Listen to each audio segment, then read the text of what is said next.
No, I know I'm not smarter than you. Then how did you catch me? You had disadvantages. What disadvantages? You're insane. The reason you caught me, Will, is because you're just alike. You understand? Why don't you just smell yourself? Hi everyone, I'm Dom Griffin. I'm a film critic and you're watching the Armchair Auteur. It's an ongoing video series where I talk about movies and film and popular culture. So if you're into that sort of thing, if you like watching dudes talk about movies all the time, please consider subscribing. Today, we're going to be talking about the book Red Dragon, written by Thomas Harris in 1981. That was the birth of the character Hannibal Lecter, who's very popular in both film and television and popular culture over the last couple of decades. Red Dragon was a book I was a huge fan of as a teenager, and I revisited one of the three adaptations of the book recently, and it sent me into this weird rabbit hole where I ended up rewatching each of the adaptations, and then I got kind of obsessive about it because each of them aren't perfect, and each of them has things that are interesting and good in relation to adapting the book for a larger screen. And I just thought we should make a video talking about all of them. Red Dragon, if you're not familiar, is a crime thriller, psychological. It's like a serial killer story. It's like every book about someone trying to catch a serial killer. Okay, it follows a former FBI agent named Will Graham, who's a profiler, and Will Graham has retired because he caught Hannibal Lecter, the infamous cannibal serial killer. And Will has retired to a new life. He's met this new woman, Molly, who he's married, and she has a kid. He's living this idyllic life because he's completely removed from the psychological torture of profiling serial killers.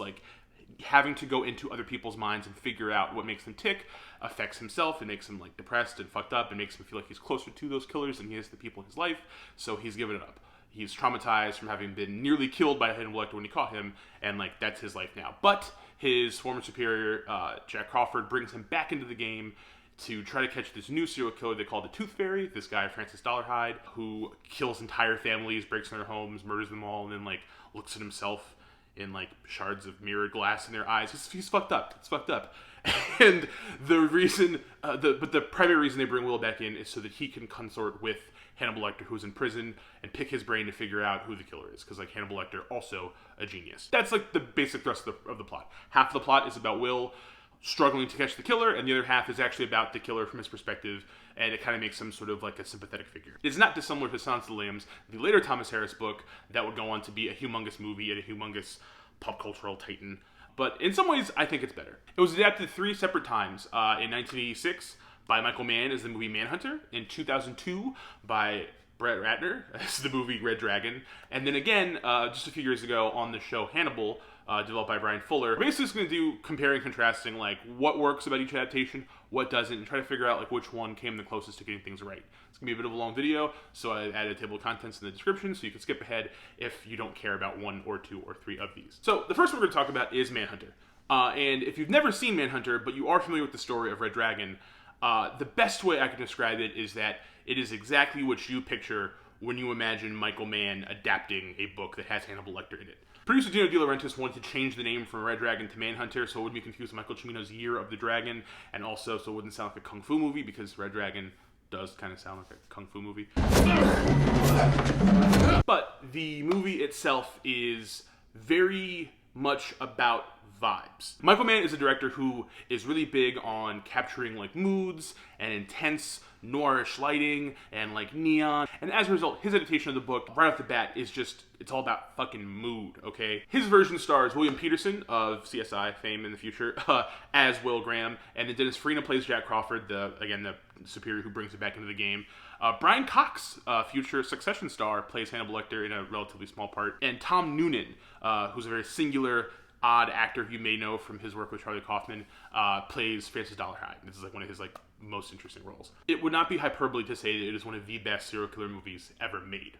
So we'll start with what works about it. As I've said before, the vibes. This is a movie that puts a lot of effort and emphasis on mood and tone, and does so very efficiently. From the outset of the movie, we immediately jump from Will in this new idyllic life he lives down on the beach to just this darkness and bland suburban hellscape that he has to explore to find out who this killer is. And even though it's an adaptation, it does feature all of the Michael Mann hallmarks, okay? It's got pensive men looking out of windows. It's got certain, poetic aphorisms that we love to hear in all of his movies. Time is luck, Will. And it does a great deal without dialogue. I'm not going to say it's like a silent movie and there's no dialogue, the dialogue's not important. It's just that Michael Mann's able to get across so much just with looks. Just with cuts of people looking at each other, people looking at evidence, people looking at crime scenes. Just from the way people look at each other and items and things, you get so much story out of that. And it's really compelling. It actually is like really, really engrossing for a movie that doesn't have to indulge in as much of like the grisly side of the serial killer movie genre, or as much of the like fussy sort of like, CSI tech side of the procedural genre. In fact, one of the things that makes the movie so good is the fact that it is set in the early 80s when the book came out, and a lot of the modern techniques and technical shit that we use to catch serial killers now just doesn't exist yet. So some of the actual best moments from the book, in particular there's like an ongoing sequence in the book where Will and Jack and all the FBI people have to decipher a message that Dollarhide has sent Hannibal Lecter in prison on toilet paper. And the sequence of them getting the letter, making sure Hannibal Lecter doesn't know they have the letter, deciphering what it means, and putting it back where they found it, and all this different stuff, is really thrilling. And it's like this very like meat and potatoes look at capturing a criminal. It's very like physical. It doesn't ever devolve into like the CGI close-up of microscope shit that like I feel like the genre would become in like future years. It works because it's such an honest portrayal of what investigators were capable of at the time without too much like movie magic or movie bullshit to try to like gussy it up. To me, one of the main strengths of Manhunter as an adaptation of Red Dragon is that Hannibal Lecter is an important character in the movie, but Hannibal Lecter is not the central figure in the movie. The movie is much more about Will and about Dollarhide. Like the movie itself is bisected. The first half is very much just Will's investigation, and then once he gets closer to capturing the killer and like kind of figuring him out, then the second half actually starts to show things from Dollarhide's perspective. It's different from the book a little bit, but it works really well in the movie because I mean, it's something that kind of fits the Michael Mann filmography, right? Like the dichotomy between like hero and villain and how close they are and stuff like that. That's something that comes up in his other works like Heat or like Public Enemies. Here, Hannibal Lecter is like an ancillary side character, and he's not this big scene-stealing, scenery-chewing villain. It's like Brian Cox is this very like uncomfortable, like weird, like shithead version of the character. Like he's kind of like vulgar in a way, and he's not as like refined. He kind of feels like just like a monster, you know what I mean? So when Will goes to visit him in jail, Brian Cox plays him as just this like scheming fuck, like you don't like him, you don't like want to like be friends with him. He just kind of oozes this like negativity. It helps the movie because he encapsulates everything about this world that Will wants nothing to do with anymore.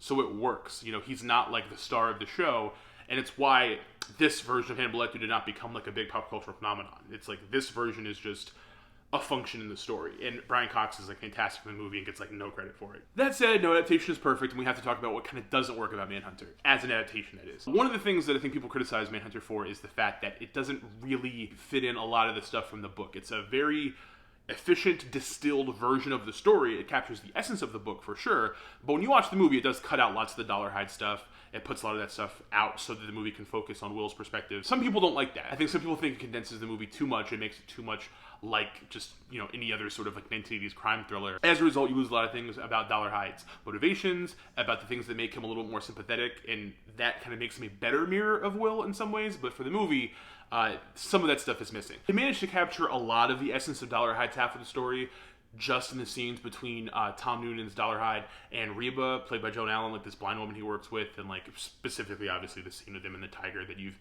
probably seen if you haven't seen Manhunter. And that stuff is good, and it does distill a lot of like larger psychological things into a simple scene, which is how you're supposed to adapt the book into a movie as far as I'm concerned, but that is something that people don't like about it, and to me, it is something worth noting. It is an element of the movie that does not work quite as well. And the other major criticism I think most people have about Manhunter is William Peterson's performance as Will Graham. This is not necessarily a criticism I personally hold on to or believe that much, but most people I think look at his performance and think it's kind of corny. And it is a little bit corny. Like, the thing is, this is not like my favorite William Peterson performance. Like, my favorite's probably in like To Live and Die in LA. Like, he's actually really fucking badass in that movie. You want bread, fuck a baker. But here, Peterson has this like imminent corniness about him that it's irascible. So even though he does a very good job with his physicality and with his face and his like reactions and stuff of capturing Will's tortured psyche, every time he has to talk, it definitely kind of like works against him and makes him sound like a weirdo. Didn't you, you son of a bitch? You touched her with your bare hands, and then you put your gloves back on. But while your gloves were off, did you open all their eyes so that they could see you? Not like the kind of weirdo that like Hugh Dancy would make Will Graham on the Hannibal series later, but like just kind of like an oddball. And just some of the stuff he says is weird, but like it's also kind of iconic. I mean, like a lot of the moments in the movie that you could in a vacuum look at and say like they're cheesy, they sort of work, and I think they make the movie good. I think his performance is better than a lot of people give it credit for, but I do have to, I guess, mark it as like a negative. Just you and me now, sport. That is all you're really going to get me to say negatively about Manhunter today. That's Manhunter. I think it's a fantastic movie. I think it's one of Michael Mann's best movies, but it does feel sort of like it's not as good an adaptation of Red Dragon to a lot of people because of the fact that it's not like slavish and literal. So before we get on to Red Dragon in 2002, we have to take a quick interlude to talk about Silence of the Lambs and Hannibal. The movie Hannibal, not the TV show Hannibal. Silence of the Lambs, both the book and the Jonathan Demme film adaptation starring Jodie Foster as Clarice Starling and Anthony Hopkins as Hannibal Lecter, is a monolith. You cannot get over how important this movie is to the fact that Hannibal Lecter is a household name, and it was a huge success. Critically, commercially, everything. Like, that was a movie that was really good, and I'm not going to talk about Silence of the Lambs too much because I think it's a fantastic movie, but, like, I personally am more of a Red Dragon person. But the thing we have to talk about is how popular Anthony Hopkins' portrayal of Hannibal Lecter in that movie was. He's in the movie for like 16 minutes and he won an Oscar for Best Actor. That's like insanity, okay?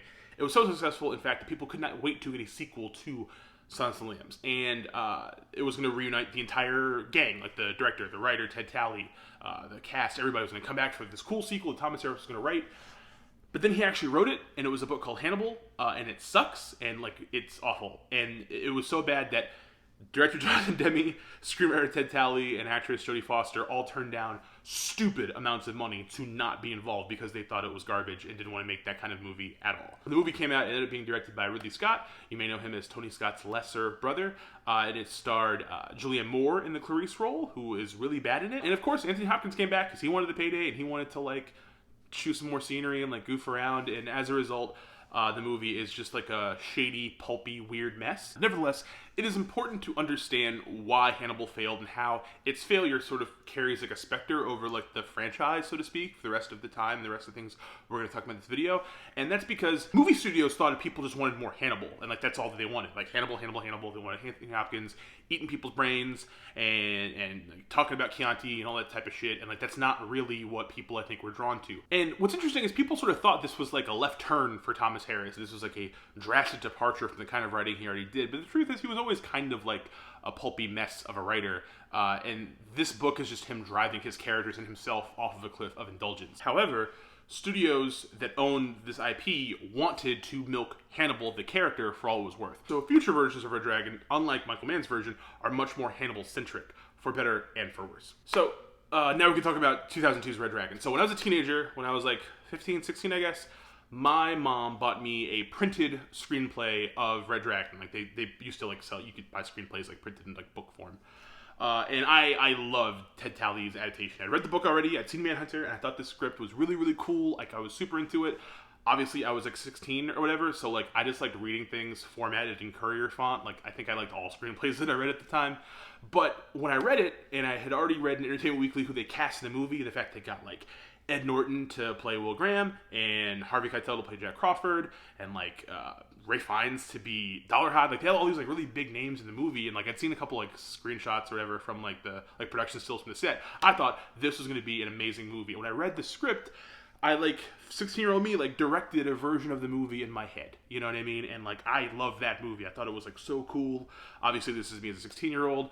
I've read Scorsese on Scorsese 10 times. I think I know everything. I thought this was like the best movie ever made. But 16-year-old me didn't direct it. Brett Ratner did. So it's terrible. This is going to be a little bit more difficult because I do want to talk about pluses and minuses of 2002's Red Dragon, but there are very few pluses, but we're going to try to be positive anyway. First strength. Ray Fiennes is actually pretty good as Dollarhide. He's like a weirdo choice. It's definitely an actor doing that thing where they try to be like odd and unrecognizable, except that he looks exactly the way he does in David Cronenberg's Spider, so like he's not that unrecognizable. Anyway, he is pretty good. He delivers a different take on Dollarhide than Tom Noonan did. He's a little bit more realistic, I think, while still being imposing, and he's still a pretty fascinating character to watch. And also, of course, this adaptation is much more a faithful adaptation of the book. There's so much more from the book, so his character has more screen time to, like, do dollar hide things and be like a conflicted serial killer in the corner and stuff and like be sad about his like mom or whatever. Ever make your bed dirty again, I'll cut it off. Understand? Oh, man.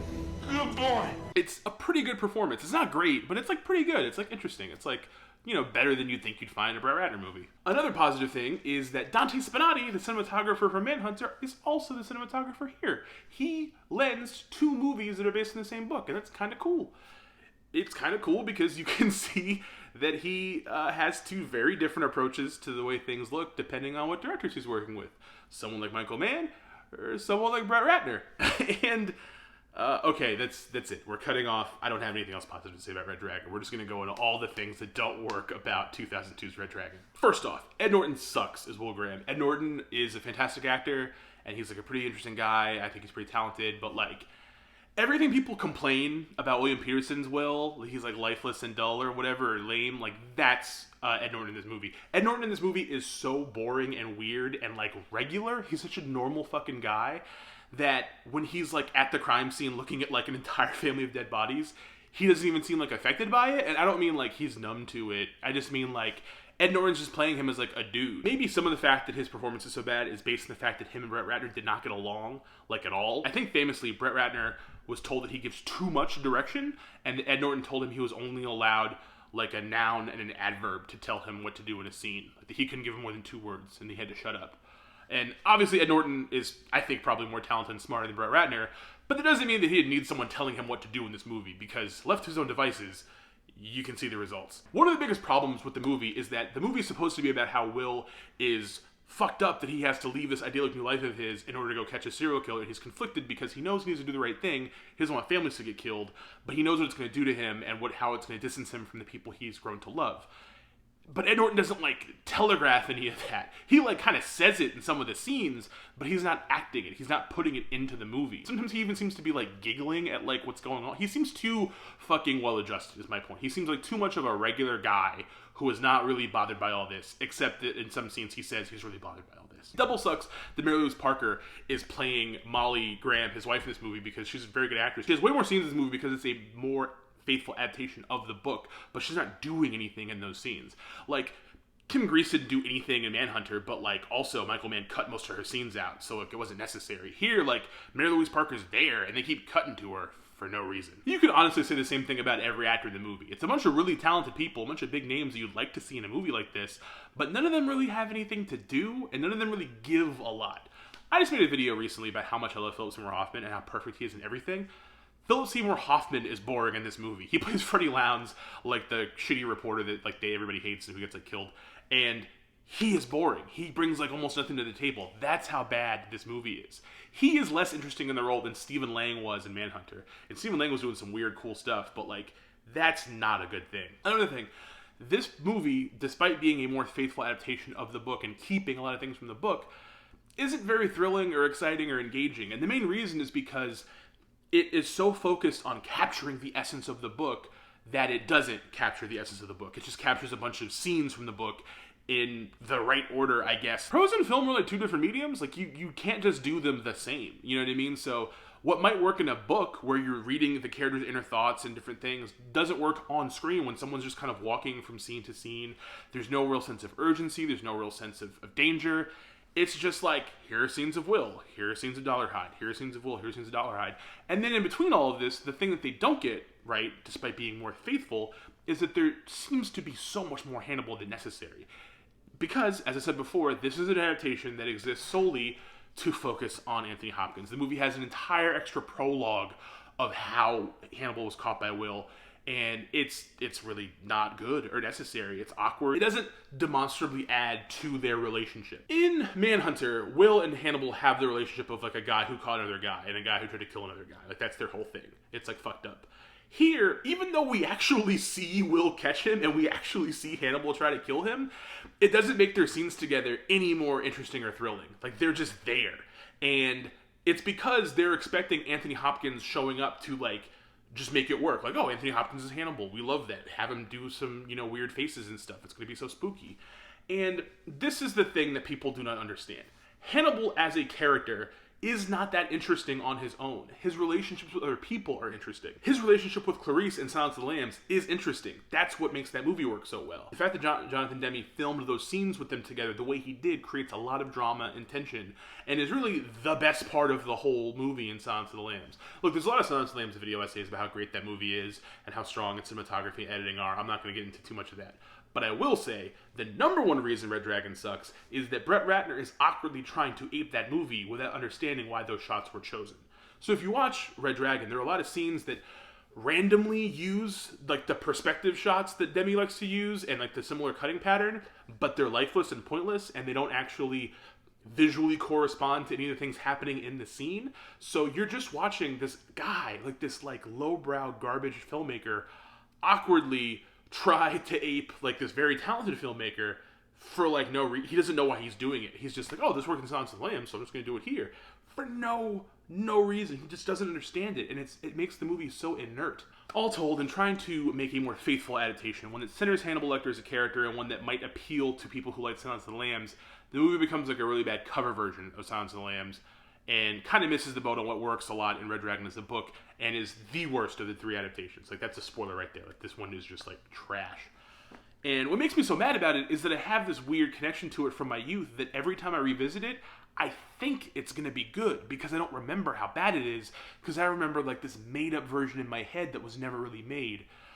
And every, like, few years, they just get me. Every few years, I turn it on, and I'm like, oh, well, maybe it's, like, the one good movie Brett Ratner made. No, the one good movie Brett Ratner made is Money Talks, starring Charlie Sheen and Chris Tucker. Everything else is garbage. Yes, even Rush Hour. This is a very good friend of mine. This is Vic Damone.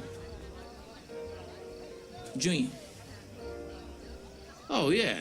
So he's Diane Carroll's kid and Vic Damone's kid. So you're half and half Italian. Hey, Baza!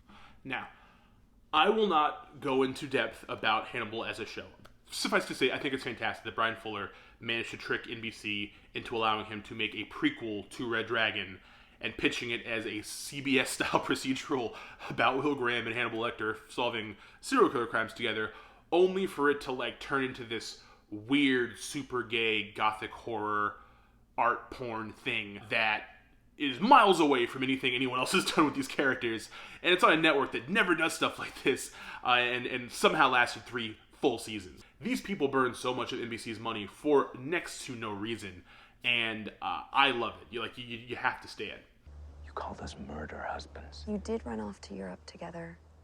How does the Tooth Fairy compare with Hannibal Lecter? So right off the bat, what makes this adaptation of Red Dragon so distinct and so interesting and so unique is the fact that everyone involved with the project has already been in these characters and this world for, like, it's 33 episodes. These actors have all been playing these characters. Hugh Dancy has been Will Graham, and Mads Mikkelsen has been Hannibal, and Lawrence Fishburne's been Jack Crawford. Like, all these people have been on this show for 33 episodes, like 33 45-minute episodes, before they ever get to Red Dragon. So you're doing a show that's a prequel to a book, and then you get to actually do the book on your way out. For now, unless like Netflix picks them back up or whatever. But the actual reason I think Hannibal as a show works so well, and why it's so well thought of in popular culture, and why people want to bring it back, and why it's like the most beloved, so to speak, of the Thomas Harris adaptations, is that Bryan Fuller understands Hannibal as a character and why people find him appealing. It's that people like his relationships with other people. Because he's such a weird, unique individual, focusing on him by himself is not like a fun show. Like, you would not watch an entire show where Hannibal actually was the main character. If he was the protagonist, that would not be very interesting on its own, as evidenced by nobody in the world caring about Hannibal Rising. So what he figured out is that when people were mad about the Hannibal Lecter Clarice romance at the end of Hannibal, it wasn't that they didn't want to see Hannibal in a romance. It's just that that pairing took everything that was interesting about the Clarice Hannibal relationship and nuked it to make it like a basic like fanfic thing that nobody but Thomas Harris actually wanted to see. So what Bryan Fuller does instead is go the opposite route. Instead, he takes this entire show and takes Will and Hannibal's relationship, and it's like gay baiting, but like for a good cause, I guess. It makes you want to see these two characters be in a real relationship. It makes you want them to have a romance, even though it's bad, even though you know that they would be serial killers together. It makes you want to see that.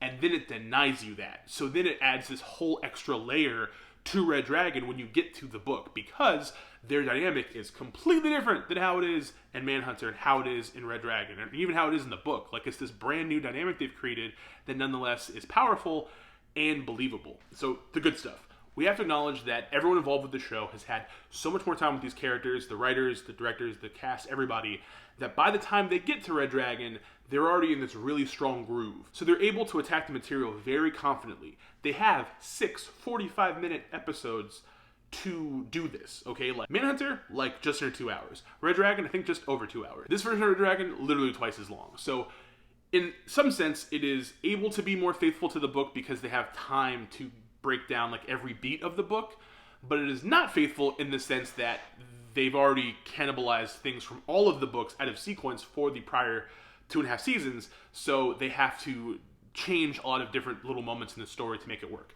Primarily the fact they have to modernize the entire story. This is no longer the 80s, so a lot of the different like set pieces would not work. It would not be dramatic with today's technology. So they do a pretty good job of like eschewing any part of the plot that would seem outdated while hyper-focusing on the stuff that is timeless. It also has just the right amount of metatextual context without making everything seem entirely too self-referential. It's cute, but not too cute. I think he doesn't like being called a tooth fairy. It is not as snappy as Hannibal the Cannibal, but he does have a much wider demographic than you do. You, with your fancy illusions, your fussy aesthetics, you will always have niche appeal. But this fellow, there is something so universal about what he does. Kills whole families, and in their homes. Strikes at the very core of the American dream. You might say he's a 4-quadrant killer. Having extra time allows them to spend a lot more time with Dollarhide. And I gotta say, Richard Madden, probably the best Dollarhide of the 3 adaptations. He is pretty good in the sense that he seems like a more believable, regular person than Ray Fiennes or Tom Noonan, but he's still unsettling, he's still scary, he's still, like, othery. He fits into the world the show has created. Like, he seems like the kind of weird Tumblr serial killer that this show would have birthed. And he seems like a more heightened version of what we expected from the book and from prior adaptations. Plus, his chemistry with Tina Wesley from True Blood is, like, incredible. Her version of Reba feels like more of a character than Emily Watson's version of Reba from Red Dragon, or even Joan Allen's from Manhunter. Like, their stuff together is dynamite and really, really makes that part of the arc work. It's the main part of the story that I'm glad got to live and breathe and have more room to kind of stretch out versus the more truncated versions of the movies. But I think the biggest benefit of them already having done this show and then having this much time to tell the story is the way they do Will's character. I've always thought Hugh Dancy was a very interesting and very good version of Will Graham, like just how much more time he has to like really stretch his wings with his character and really explore his psyche and all this different stuff. So unlike Manhunter, where you just walk in and like Will is like on a beach getting told he's gotta go catch a serial killer, or Red Dragon, where like it's just bullshit, in this version you actually believe in Will's new life. Like first, like they make it like this cool winter like getaway vibe instead of the beach house thing, so he doesn't have like the whole like sun-kissed curl thing or whatever that they try to do with Ed Norton. And also Nina Arianda, the woman that plays Molly in this movie, is the only person in the entirety of Hannibal as a show who seems like a real person. Other than the 2 guys who like help look at fingerprints and stuff, like they all seem like characters from like a different show, like CSI or something. But everyone else in the show is like this maudlin gothic caricature. And then like you meet Will's new wife and she's just like a regular nice person, and like he's happy with her and her kid and like their dogs. So when he actually has to leave that space and come visit Hannibal and be around Jack and look at dead bodies and stuff, like it's palpable that there's a difference, that he's leaving a world and going to a world he no longer wants to be in. And when he talks to her over the phone, you can palpably sense that there is conflict and tension and that he misses being in that world and not this one. And that's like the whole crux of Red Dragon, I think, as a book. It's the perfect synthesis of sort of, you know, the Abyss gazes also, be careful when you're hunting monsters and all that shit. Like, he's a dude who was like fucked up and shouldn't be around all these people. They're super toxic for him, but he has to be around them to do good work, to actually stop a killer from killing families. It also should be said that I think Mads Mikkelsen is the best Hannibal Lecter, and he's amazing, and he can do anything, and I'd watch it. So that's great. He's great in this. He's perfect. He nails all the like iconic beats that Hannibal has in the Red Dragon story. He does them perfectly. I love him. He's great. Everything about that, great. But this is not like a perfect adaptation, obviously. Like I said, it's cool that they have 6 45-minute episodes to adapt this book, but because this is a TV show, it's sort of a gift and a curse, right? They also have all this other stuff from the show they have to weave into this adaptation to make the end of the season work.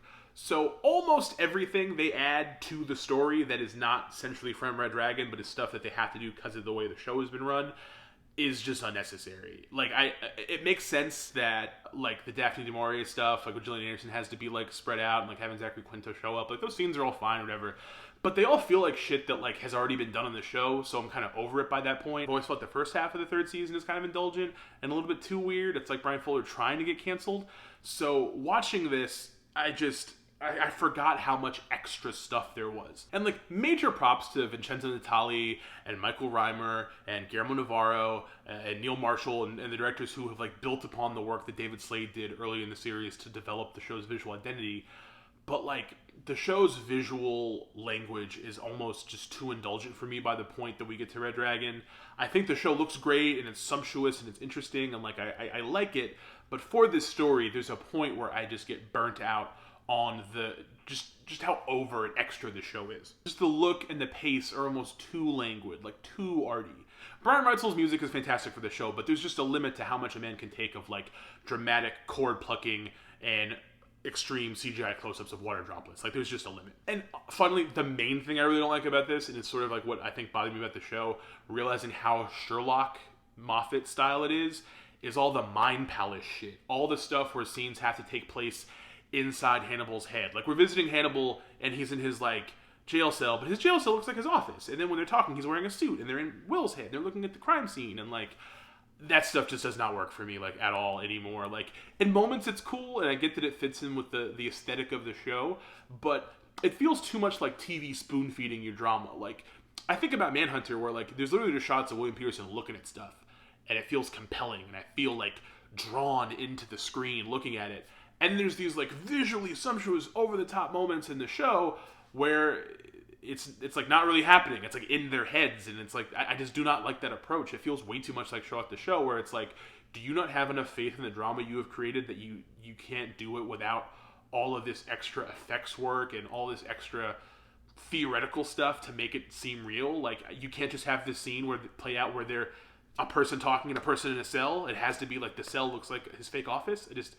It's unnecessary. And, I mean, obviously some of that works, but I think the more kinship the show has with Sherlock, like, the worse. The fact that everything sort of ends this Reichenbach Falls bit is a bit too much for me as well. But, like, hey, that's what happens when you create a prequel to a book and then end your show with an adaptation of that book. It's strange, it's interesting, it's invigorating, but at times it's just not quite right. So for closure, I think it's really obvious where I stand.